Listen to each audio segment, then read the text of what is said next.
right, well, welcome back, everybody. This is Music Talk with Dave and Mike. Yeah, howdy, howdy, folks. So tonight we are going to be reviewing the Dead Daisies CD album, Holy Ground, and it looks like this. There you go. Dead Daisies. It's a pretty cool cover, actually. I like the album cover. The actual cover itself is a little bit shinier, and it's got a little indentions in there. Pretty cool. One good thing I want you to note, though, right here, it says stereo. Like, I guess in case you might buy a mono version. I don't know. Anyway, pretty neat album cover. It's got the, the raven on the inside.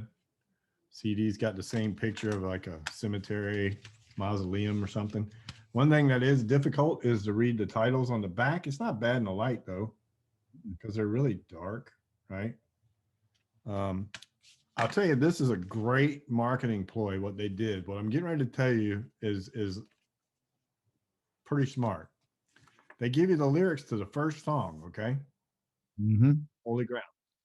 And then it says for the rest of the lyrics, go to deaddaisies.com. So I think that's great, right? Well, I mean, although I wish I had the words. how else you going to get people to look at your catalog, Well, that's what I'm saying. I mean, it's an ingenious idea. I mean, here's another raven for you. Maybe you see that there. Back in the old days, you buy an album, pull the inner sleeve out, and it had all the lyrics, all the songs on it. Right, exactly, and that's why I love albums, because I don't know if this album would have the full lyric sheet. I don't know, probably not. I probably want you to go to their website. $30 for the album. Yeah, well, pretty much every album out there is like $30, right? Man, I find them all day long for $24. Yeah, still expensive to me, man. I mean, well, back in the day, the record store, the only things I buy new anymore are just like, Sergeant Pepper's or something like that, Right. Well, I mean, as far as album covers go, though, it's a really neat album cover. I really like it. I mean, it would look good on your wall if you were to decide to get that album rather than the CD. You can put more CDs on your wall than you can album, though. Yeah, well, but they don't match the acoustic. The decor. Yeah, that's true. Yeah, you guys can't see it, but I got to get more. Where he's looking, he's got albums hanging on the wall. It's pretty cool. Really cool. Giving me an idea, actually. So I'm thinking maybe behind me somewhere, instead of, even though I love that Abbey Road painting back there, you probably can't tell what it is too much, but that's the Abbey Road down in Virginia Beach. Yeah. Okay. Yeah. Okay. Anyway, so Dead Daisies, the album's called Holy Ground, produced by Ben Gross, something. But anyway, the band is Glenn Hughes, Doug Aldrich, David Lowy, and then Dean Castronovo, which actually Dean Castronovo left the band now. So they got Tommy Clefitos. I'm not sure how you pronounce it. I think that's a pretty good thing at this point, because I think Dean's dealing with some skeletons in the closet. I mean, that's part of it. I know he got in some trouble. Yeah. He's saying that he's got back problems, but it may just be a way for him to exit the band. Very well could be. Excellent drummer. I got nothing against his talent. Yeah. But, I mean, I just think I don't know. I think Glenn's got a vision. Yeah. Well, and the guy, Tommy, I saw him playing on the Black Sabbath This Is the End tour, or whatever their last tour was called. Guy's a monster, man. Very, very lively. I think he'll bring a different aspect to the band that Dean didn't have. Dean's a good pocket guy for sure. And I will say, on this album, man, these drums sound great, man. Oh, God, man. The only thing I had a problem with is I didn't really hear his ride cymbal very well. That's because he was thrashing it. He wasn't really riding it. Yeah. And plus, there was a couple songs when he was on the ride, there was like a shaker or something going on at the same time. And I just like hearing that. I like that Nico McBrain ride, man, where it rings through. I like to hear that ride, and I wasn't hearing it much on this album. But the album is great. Shaker, I think that was on the last song actually, Far Away. And I think they do it a little bit on the first one too. Fate, I think also Yeah. they had that shaker. It's almost like a tambourine or a shaker or Yeah. something. Yeah, it was. Yeah. Kind of buried, you know. Yeah. And I guess they did it to, I don't know why they would want anything to be more full than what they've already got. Because one thing about this record, man, is there's these little spots. They'll do these little intros, and then you'll have these little one guitar lines, and then all of a sudden, boom, man, this big explosion of music comes in, and it is unreal. I mean, your heart just goes. Hmm. It's crazy, man. You And know, I'll play a couple snippets of it. talk Well, tambourine though. Dean, he could have had a ching ring on his hi hat. yeah, that's very possible because when he was on the ride, he was probably, you know, Yeah. you're probably right about that. But I heard that they tried 7 different rooms to get this drum sound that they were looking for. Huh. I don't know if you've seen anything on that or not, but they, No, they actually set the drums up in 7 different rooms until they were happy with the sound. I did read something about that. It was at a house. It was a big mansion house or something they were recording in. Yeah. Moved the drums. That was the first thing you did is set the drums up and moved them around room to room, found the best room for it. Well, it's kind of funny. This band is for people that don't know, the Dead Daisies is kind of like a revolving door of musicians. Mm-hmm. So their lineup has changed throughout the years. And I think at the time, I'm not sure what Glenn was doing recently, but they approached him about this album, and they talked to Doug Aldrich about it, and he was like, "Man, if you can get Glenn, that would be great." So Glenn said that before he would commit, he wanted to make sure that they were a band. He wanted them to be a band. He didn't just want to be a guy coming in. Right. So he wanted to go record somewhere where they could actually live together, eat together, you Right. know, be together. And that's what they did. They went and found this studio in Italy, Yep. and that's where they recorded it. And so yeah, you're right. It was some kind of like mansion type thing. That's the old way of doing things. I mean, Neil Young did that with Harvest Moon. They found a big farmhouse where they went out and did it. And I actually know the engineer that worked on that. Yeah. Uh, I mean, that Deep Purple, that's the way they did all their recordings in the old days. Was they would all go out and find a studio or a house and set it up, and that's where they lived, ate, and played music. They'd wake up with ideas and go for it. Yeah.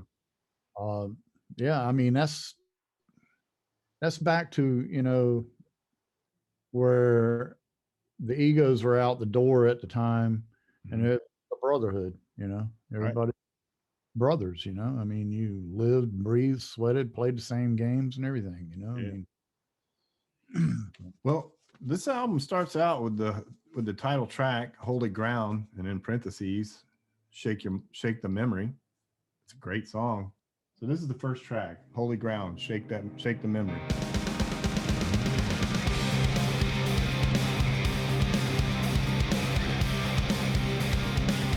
When the sun falls down and the full moon rise. yep. Now you So I don't want to play too much because we'll get thrown off. But one thing I want to say about this song, I mean, you can hear obviously it kicks butt, right? But the rhythms, the two rhythm guitar players, and you can hear a little bit in it if you rewind it back. You can hear they're playing two different rhythms, Right. Hmm.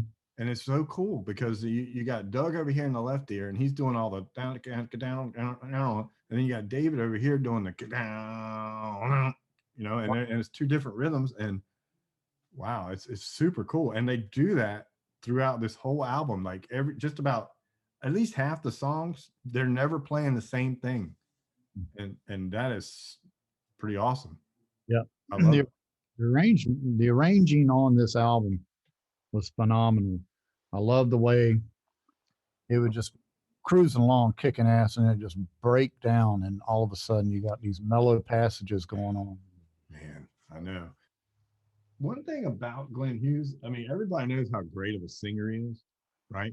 But what people don't realize is how good of a bass player he is. Oh my god. You know, like on the second track is Like No Other, and in parentheses is bass line, right?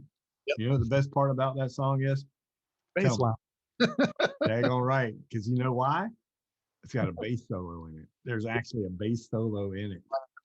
Very beginning of the song, actually. I mean, in the guitar, the section, the solo section, I love the way he's got that precision, and he's going through that orange crate sound. I don't know if I can find that bass solo on here, but I'll play the beginning of the song. At the beginning, it's weird because I thought my speaker blew because I had been cranking it so much. There's a little scratch. He makes it sound scratchy. It's really on the CD though, because I had to check my stereo. Right, right. You know, these guys do this stuff to me. First, it was the phone ring. Then it was the sirens. Now I got cracking speakers, and it's like, you guys got to stop messing with me, man. I'm trying to, you know what I mean? so, so here's a little snippet of the second one. There you This go. is Like No Other. It's got a cool bass line in it. So check this little snippet out. See what you think of this. It's kind of nasty. He's got that nasty orange amp sound on his bass. I love that sound. It's dirty, man.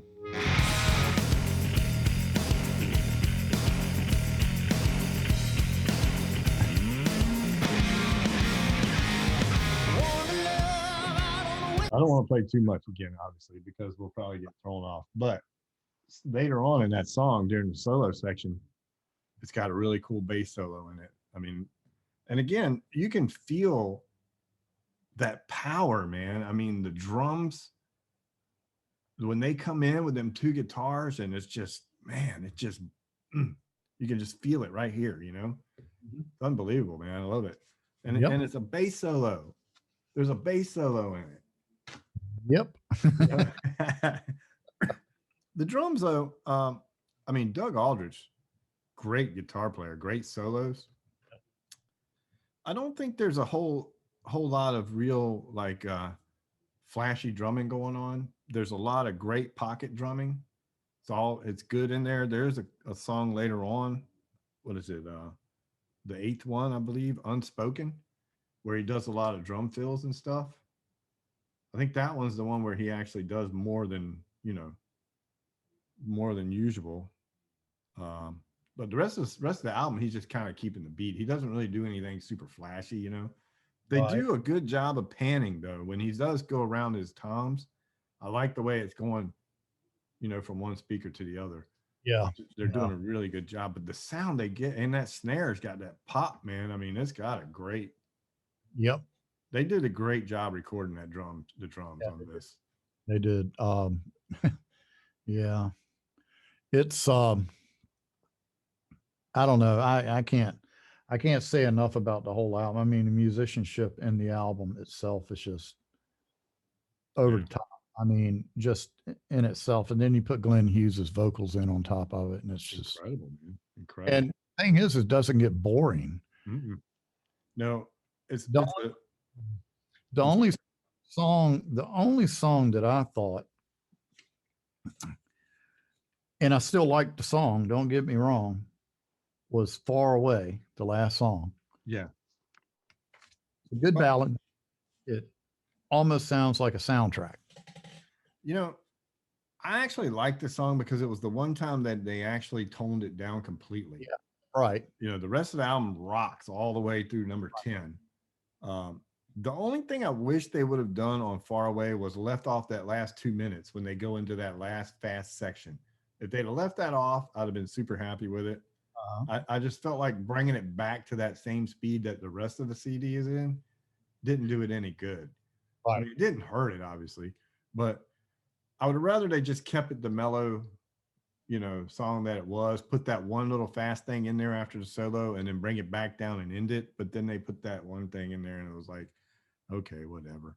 Yeah, but that's why I was saying I think it sounded kind of like a soundtrack because it kind of like enter, you set a mood, go nuts.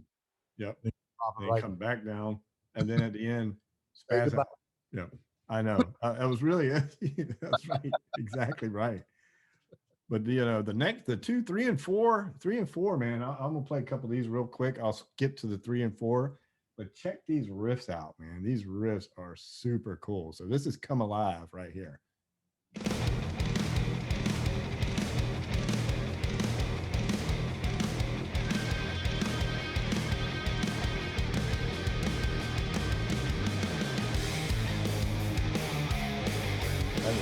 That is super cool. Oh yeah.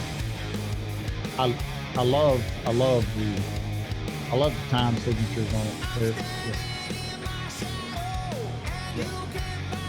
I mean, what can you say? A lot of imagination. Right. And then when I was listening to this, because I listened to this several different times, and one time I was in my garage and I was working on something. I Uh-huh. had it playing, and then this song came on, Bustle and Flow. Mhm. And I love that riff so much, I had to keep going back to it because I was concentrating on something else. And I'm like, man, then I listened to it like 6 or 7 more times throughout the week. And this song's got another cool riff. This is what this riff is here.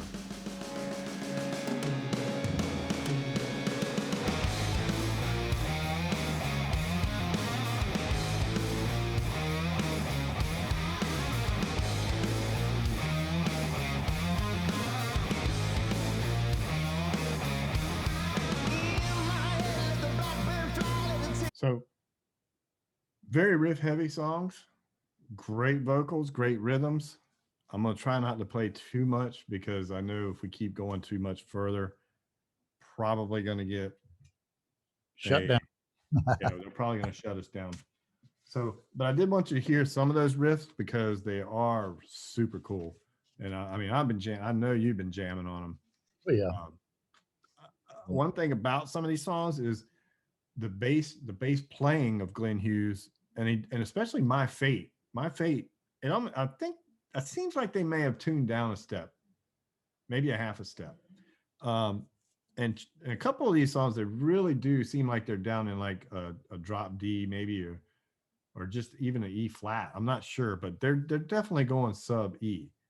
Mhm. And you got My Fate, Chosen and Justified are 5 and 6. Saving Grace is 7. Unspoken is 8. Great drum work on that.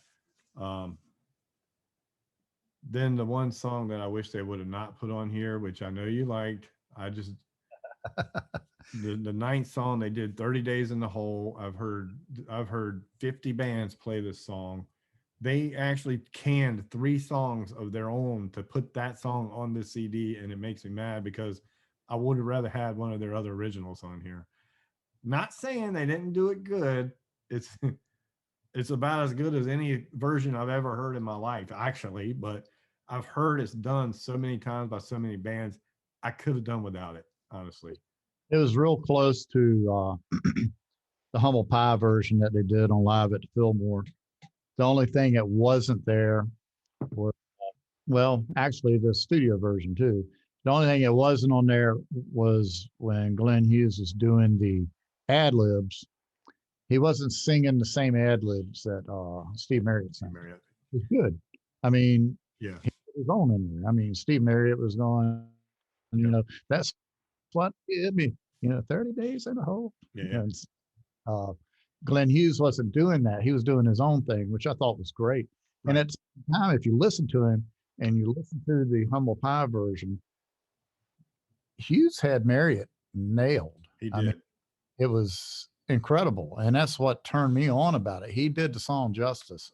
Yeah. Actually, I wish Dean had gotten a little closer to the original version of the way the drums are The played on. drums.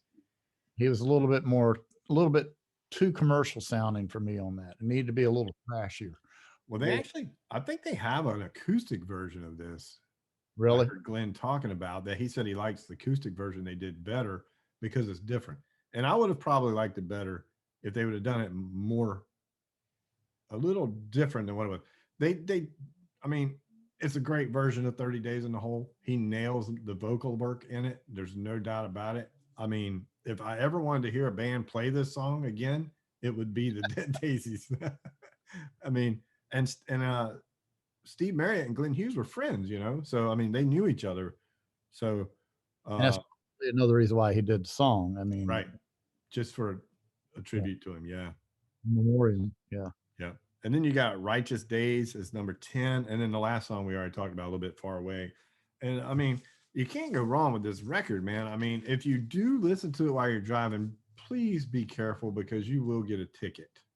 I mean, you're going to be rocking this thing. I mean, it's Buddy. hard not to put your foot down. I mean, even if you're playing the drums to it, you're still hitting that gas pedal. You know what I mean? So it's crazy. A couple things that I got written down real quick on on the fifth song for My Fate. It's such a low down, dirty song, man. I mean, they're just sub E and it's just it's dirty. I love it. Yeah. The sixth song, Chosen and Justified, his bass notes are so weird because he doesn't follow the typical, he's not like a typical bass player.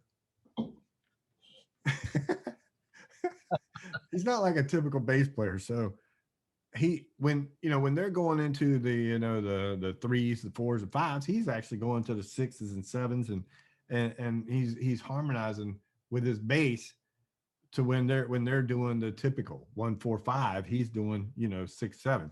So it's really, I mean, I just love the way he does that. He bounces his bass line around. It's not just following what the guitar is doing. He's Right. actually doing more than most bass players would do, and he's belting out these great vocals on top of it. So it's just unbelievable. 9, I'll just skip over that. 10, I liked where that's Righteous Days. I loved how it was a soft intro, and then it's got that P90 Les Paul intro, Marshall, and then all of a sudden, boom, this giant explosion of music comes in, and then your heart goes pounding again. You know what I mean? So uh I think it's a great album. I haven't been disappointed in any of our reviews yet. It seems like we keep getting great records, man. Yeah, I'm I'm really impressed with everything we've been dealing with. Wishbone Ash, Bluish the Cult, Deep Purple. They've been I mean, great. yeah, and I mean we're talking Old dudes. the old classics, Yep. but I mean there are some new guys out there. Got to Yep. dig them up. Yep. Well, last week, Rival Sons, I mean, Yep. they're a Well, fairly new band, still haven't been popular. I don't think they're as popular as they should be. right. For Well, people out there that say there's nothing good going on in music right now, you're missing out, man. And we're trying to do this so you guys figure, we want to bring this music to you so you can say, man, there really is still some good music out there. It's well, not all what you hear on the radio, that's for sure. I think the thing that a lot of us need to start doing is when we pick up on albums like this, look at the individual musicians on there, and it's just like when you pick up a book. Mhm. You look at the publishing company, you look at their catalog, you find out what else do they have, you know. Absolutely. Um, so you look at these individual musicians, you look at these producers, you look at these engineers, and you find out who they've been working with. It'll open your eyes up. You know, you'll find a lot of music that does not seem to make it in the mainstay, which should be. Yeah, I know. Crazy. Did you happen to research anything on Ben Gross on this, the producer? Like I said, I've been listening to the album a lot, but I didn't do a lot of research. Yeah, I didn't either. I should have, because I feel like this is probably the best sounding CD we've heard yet. Yeah. I mean, production wise, this was phenomenal, man. I mean, the recording, the mixing. I mean, with the exception of the ride cymbal, which could have just been the way Dean wanted it, I just feel like it's the best one we've heard yet as far as all that goes. I'm trying to see. It was recorded by Daniel Chiotti and Paul Pavero and Ben Gross. These are all guys from Italy, obviously. Right. Wherever the studio is. I think it was South Italy. That's a whole different game over there in Europe. You know, And well, whole, it's just a whole different game. there's a lot of great stuff over there, and we ain't even touched on that yet. We haven't even touched all the great UK stuff and Sweden and everything else. I mean, there's great bands coming out of there. So, which I have a few on the list coming up soon. I want to go into, maybe a little harder or maybe more operatic than we're used to listening to, but it'll be worth a listen for sure. So this one, I'm giving this the Dead Daisies. I'm going to give it a 9. I'm giving this one a 9.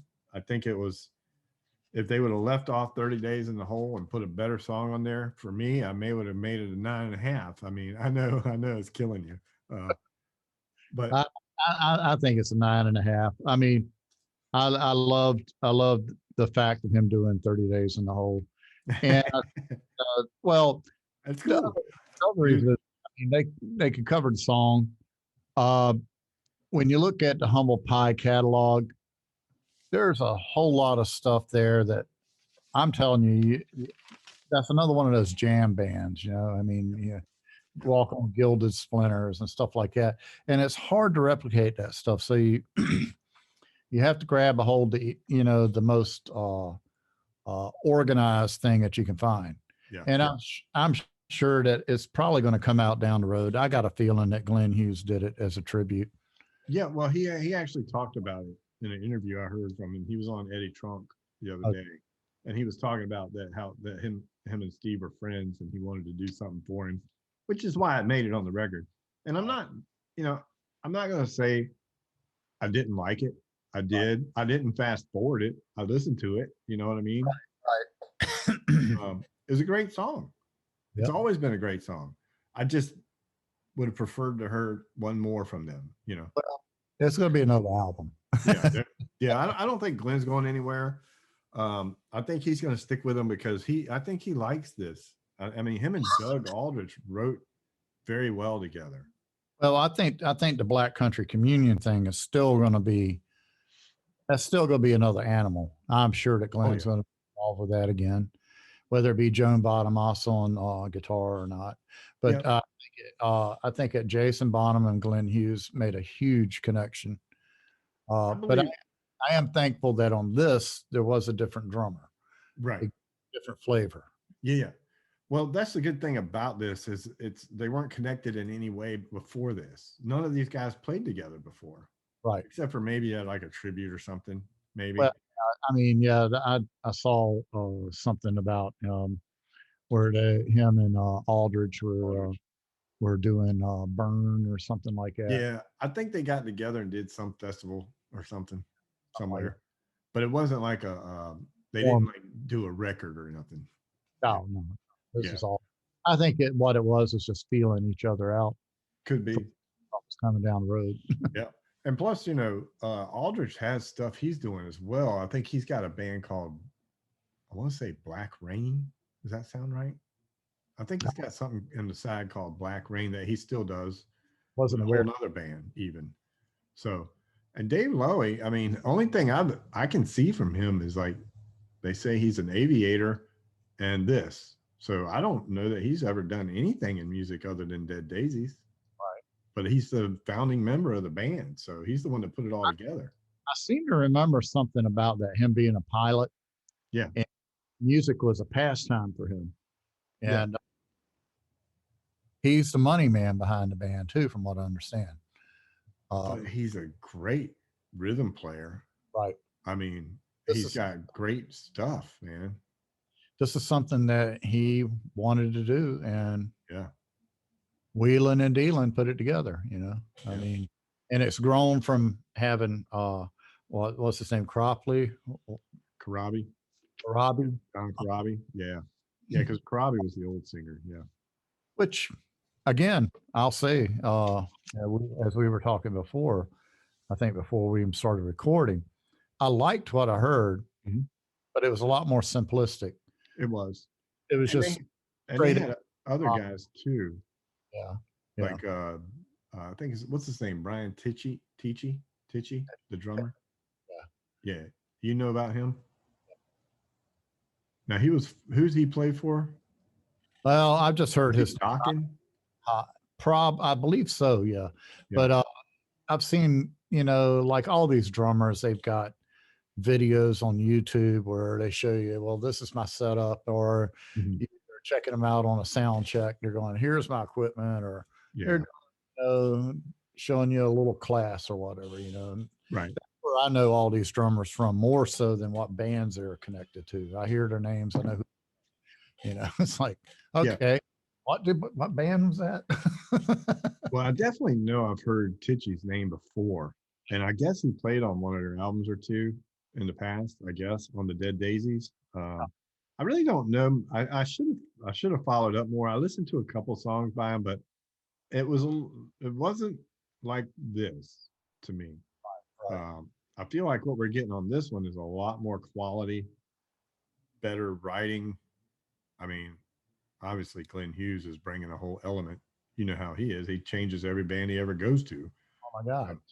Well, like I put down here on the song list, there was well, Chosen and Justified. I shut my eyes and I swore up and down. I was listening to Deep Purple. Yeah. Other Yeah. than, And other than the fact that it wasn't Ian Pace on drums, you know. right. mean- You would almost feel like a couple of these songs could have been on Burn, right? Right.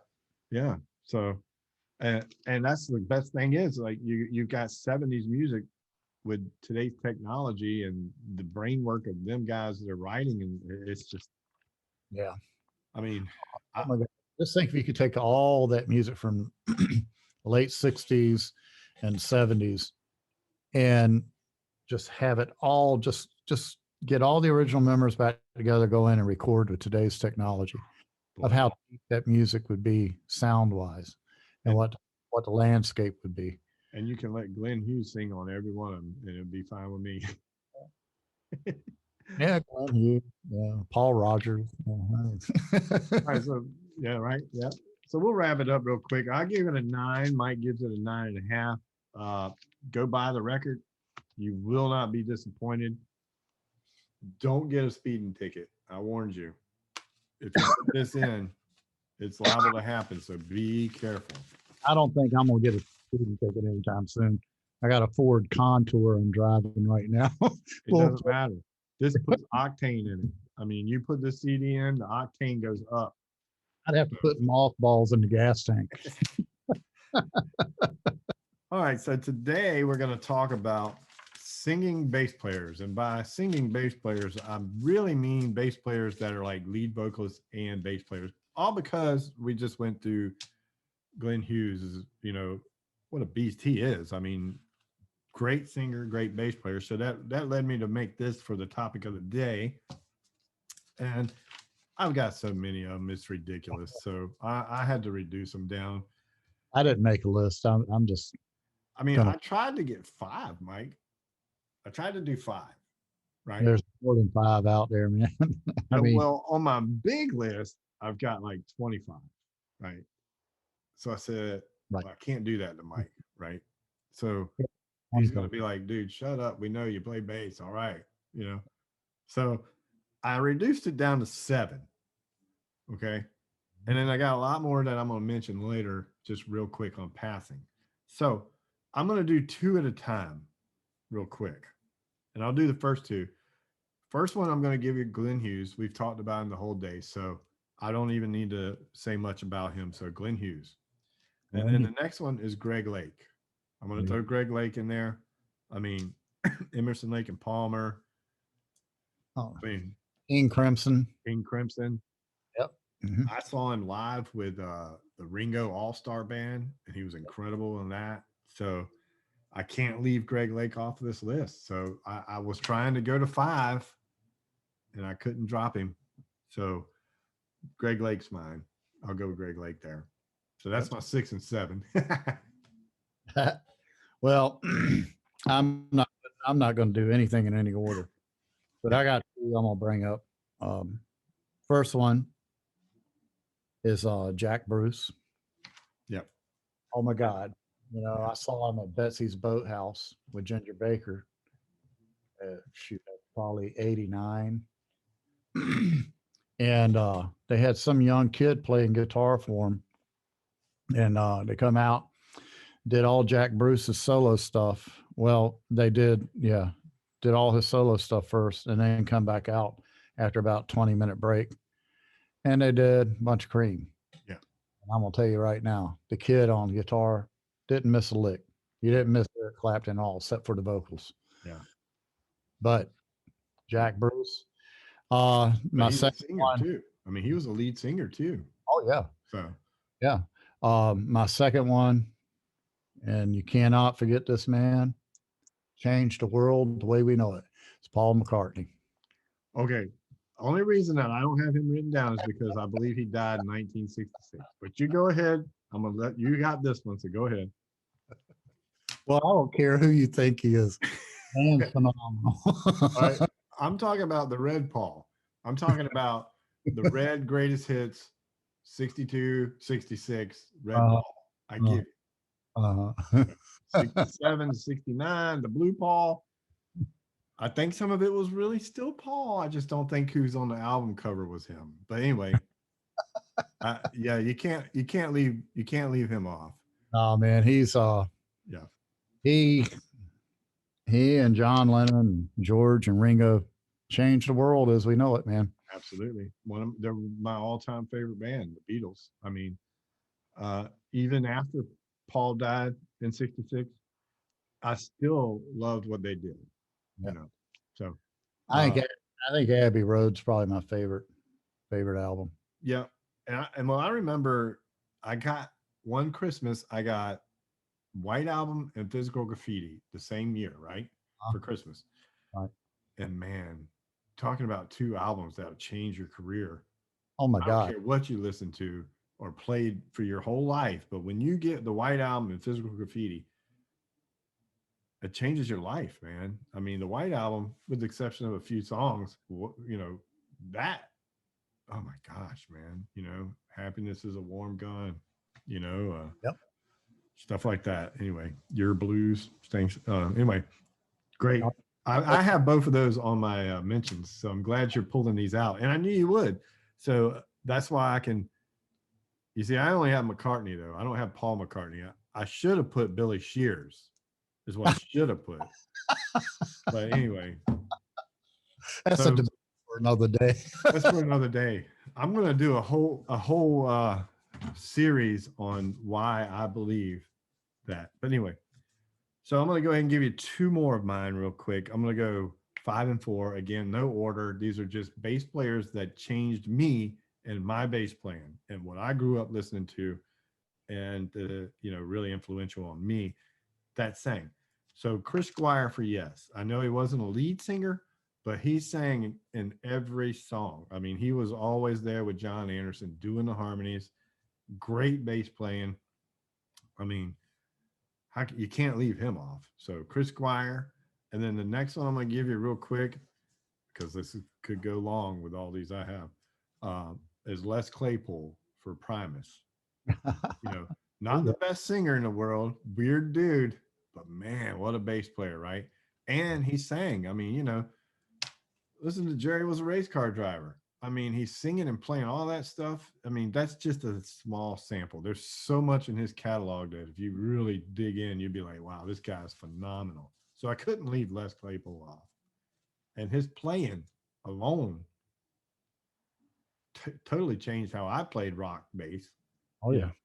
I mean, he's slapping on a Rickenbacker, dude. No one slapped on a Rickenbacker. He's up there slapping on a Rickenbacker. So, which I don't have back here tonight. It's in the rack. I should have put it back out. But anyway, so that's two more of mine. Chris Squire, Les Claypool. So Well, I'm gonna pull one out, and Boz Burrell. He did most of the lead vocal work on the Islands album with King Crimson, mhm. and then moved on and became the bass player for Bad Company. Yeah. Really didn't want to be a lead vocalist, but listening to that album, Islands, it really changed my concept and perspective of how to play different rhythms and play in rock and roll. Mhm. And I don't know if you really call King Crimson rock and roll. I look at it like it's art rock. You know, not a, I don't call it psychedelic rock. I call it art rock because they're I definitely think painting pictures. You know, I kind of classify him as progressive. well, Progressive rock. yeah, Because that was kind of like the beginning of progressive rock, right? well, yeah.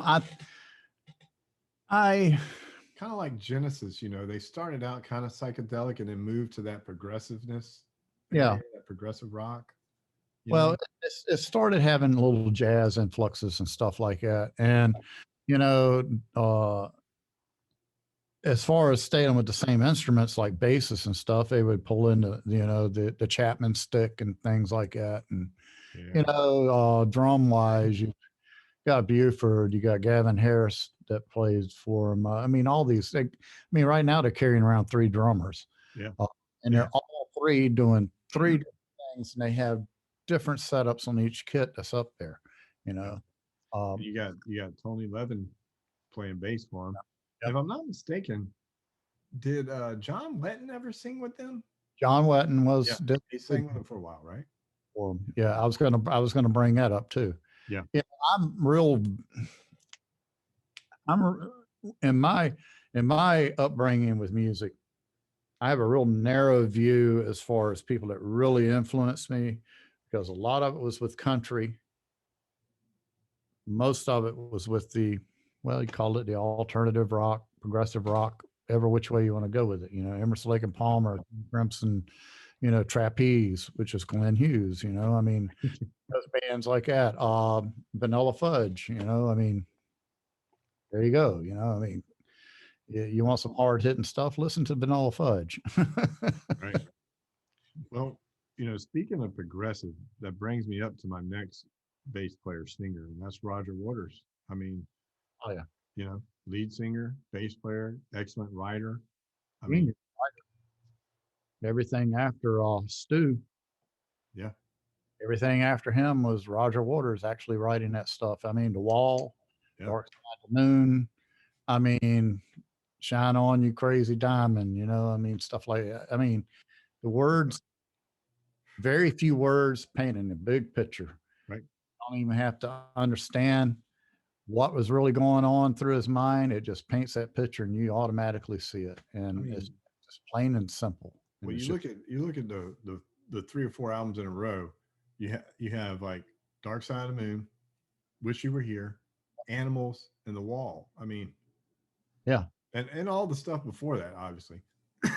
And after that, I didn't consider Pink Floyd anymore. It was always the David Gilmour project.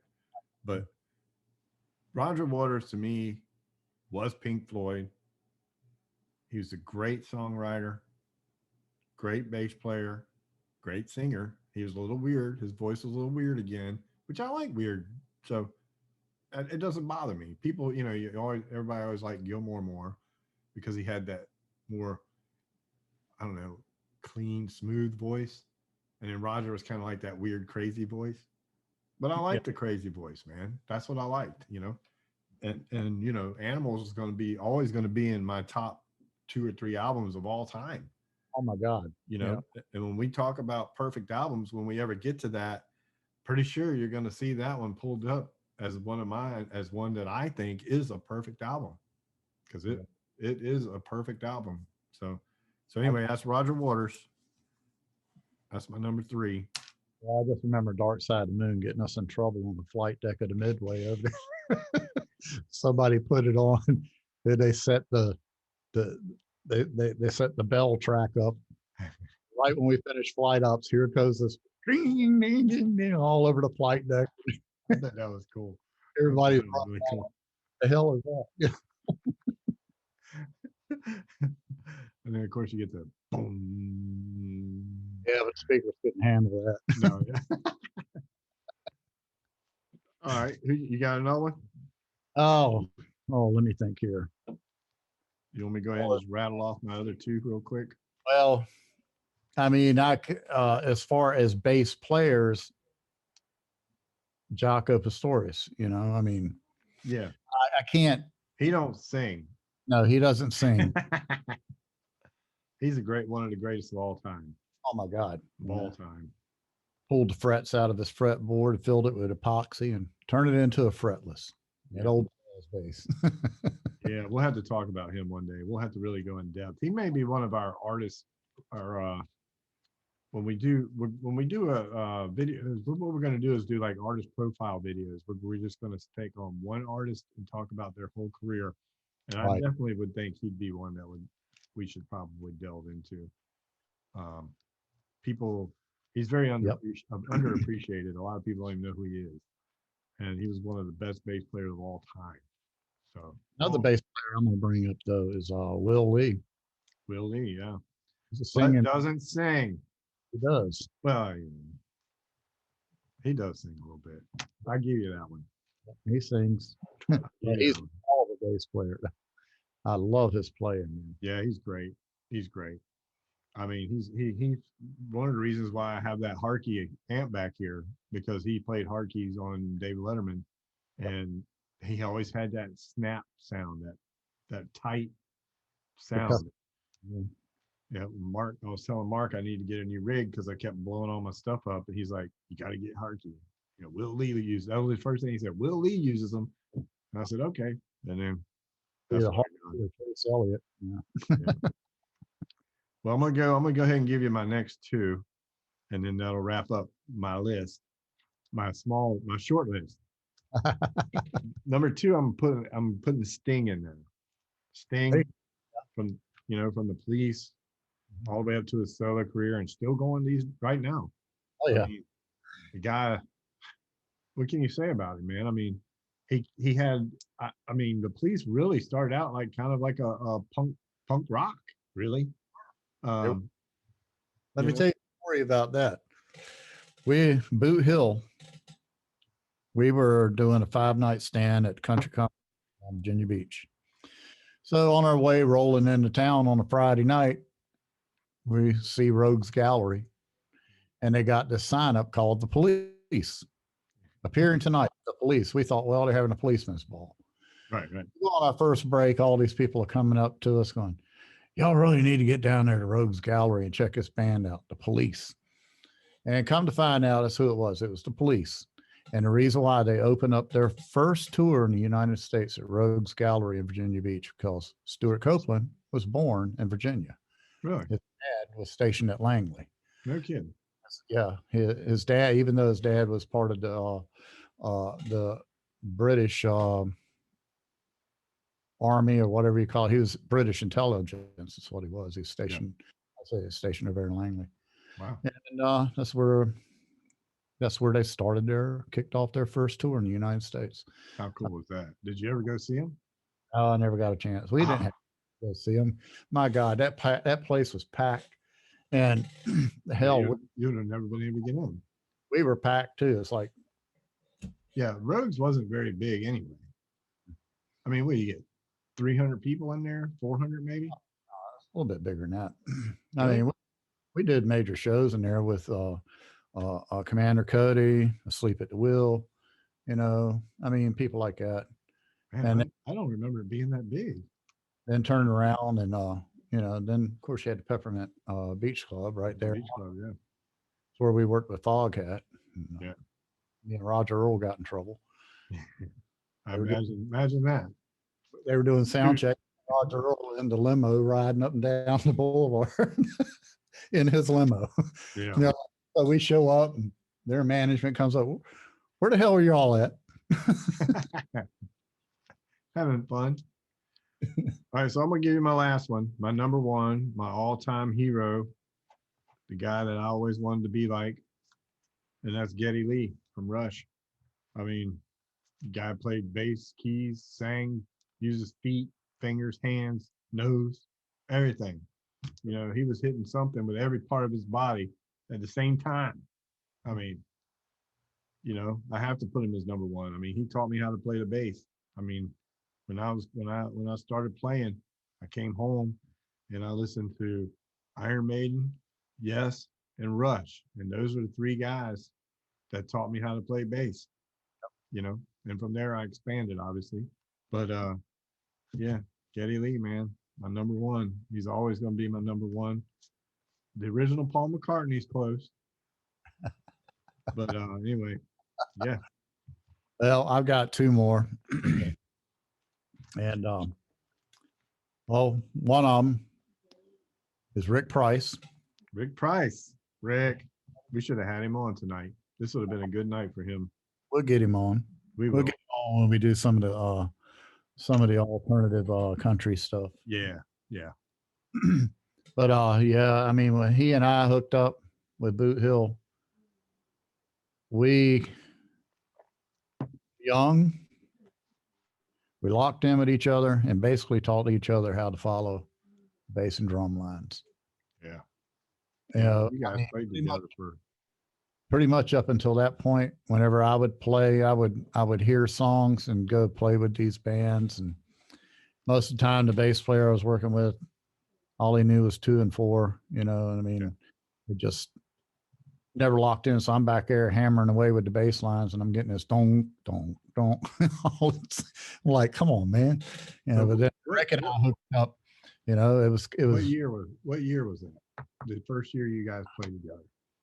70, late 76, around that winter of 76. So Uh, 47 years you yep, guys have been playing together. yep. And well, here's the funny thing. Okay. So Doc, the leader of the band, well, yeah, lead guitarist of the band. He was pretty much the leader of the band, I guess, at the time. Grammy winner. He was yeah, he was off on vacation doing something, so they had to fill in guitar player. And I come in, and Dad was playing still, and walks up to Rick and asks him, said, "Hey, Rick, can my son set in and play drums?" And Rick's like, "Great, got a set in guitar player, and now Kenny wants his son to sit in and play damn drums. Well, why not?" Sat down, started playing the first song. Rick turns around, looks at me. I'm looking at him. I'm going, "Yeah, man." And I hadn't played drums in probably 2.5, 3 years at that time Yeah. because I had been overseas. Right. You know, and from that point on, we locked in. And then when Doc got back, okay, I knew pretty much all the stuff they were doing. And Doc goes, "Hey, let's do One Way Out." Mhm. I'm like, wait a minute. I ain't never played that song in my life. Crash course. Yep, we did it, pulled it off. From that night on, it was one of the songs we played every night. You know, and the funny thing is the way I figured out how to play it as one drummer in the song, because normally it takes 2 drummers to really play it right. Yeah. Years later, I mean, Todd Suckerman's got it on his thing where he's, you know, he sells his stuff to teach you how to play drums and stuff. And he's doing One Way Out with Tommy Shaw on a soundtrack, you know, but he's playing drums live.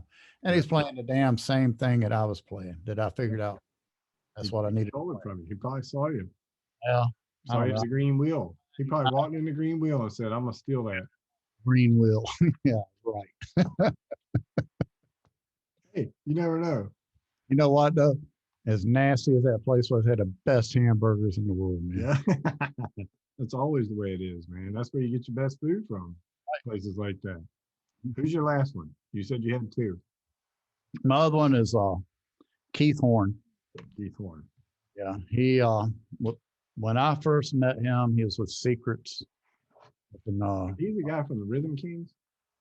up in Richmond. No, No, that's Dave Corey. Dave Corey. Keith That- Horn, he wound up working with a lot of major acts. Tanya Tucker, Waylon Jennings, people like that, playing bass for him and stuff. Was he a But singer? he also sings. He's back up in Petersburg, Richmond area now. And he could play guitar. He can play steel guitar. He's had his instruments custom made because he's left-handed. Yeah. You know, I mean, and the guy, I met him before. yeah, you probably have. The guy's a monster. So all you gotta do is look him up. I mean, he wears that bass up way up high, and it's like, good God. Best way to do it, man, so you can reach it. But you, 4 strings. if you want a real mellow view of him, look up Waylon Jennings, and Clyde plays electric bass, and he's got Keith Horn playing bass. When it comes to the bass breaks, it's like, yeah, oh yeah, that old Waylon beat going dong dong dong. Yeah. It's like, Yeah. That's cool. All right. Well, I got a whole bunch more. I'm just going to spout some off. So I'm going to go with Tim Bogart from Beck, Hey. Bogart, Apsey, or Bogart. And Larry Graham, Graham Central Station, Sly and the Family Stone. You know, I'm going to go with Bootsy Collins. mhm. Come on, man. Everybody loves Bootsy. You know, Got to go And to that- other tracks too, though, man. You got to look at people like Tennessee Smith. well, yeah. Got to I've look at, got both. I've got both him and Randy Meisner on here. oh yeah, Randy Meisner. Yeah. If you're going to put one, you got to put them both up. Randy Meisner had the higher voice of the two of them. I'm talking about Yeah. Take It to the Limit on the live version. You hear Oh. him in, it's like, Man, when he's belting it out at the end, it's like, whoa, right?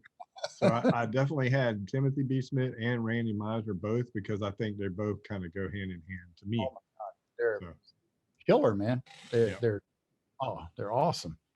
And then I'm also gonna throw in Dusty Hill from ZZ Top. Yep. You know, Oh, you got I got Jack Blades from Night Ranger, yep, and he also Damn Yankees. Uh, yep. Gene Simmons for Kiss. Well, you got to, man. I Can't mean, leave him off. Yeah, I'm gonna throw in Ben Orr for the Cars.